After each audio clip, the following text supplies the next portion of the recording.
হাওড়ার বাঁকড়ায় পঞ্চায়েত অফিসে ভরদুপুরে গুলি। হাওড়ার বাঁকড়ায় 3 নম্বর পঞ্চায়েত অফিসে ভরদুপুরে চলল গুলি। পঞ্চায়েত অফিস চত্বরে চাঞ্চল্য।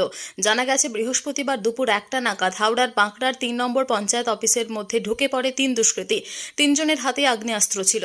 অফিসের মধ্যে গুলি চালানোর অভিযোগ ওঠে। হঠাৎ করে এই ঘটনা ঘটে যাওয়ায় আতঙ্ক ছড়িয়ে পড়ে স্থানীয় বাসিন্দাদের মধ্যে।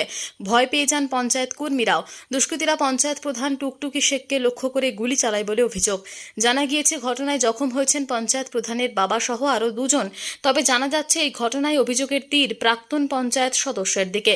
আহতদের ইতিমধ্যে স্থানীয় হাসপাতালে ভর্তি করা হয়েছে। পঞ্চায়েত প্রধান এবং প্রাক্তন সদস্যের মধ্যে ঝামেলার জেরে অফিসে ঢুকে গুলি চালানো হয়েছে বলে প্রাথমিক অনুমান পুলিশের। পরিস্থিতি নিয়ন্ত্রণে আনতে ঘটনাস্থলে মোতায়েন করা হয়েছে বিশাল পুলিশ বাহিনী ও র্যাব।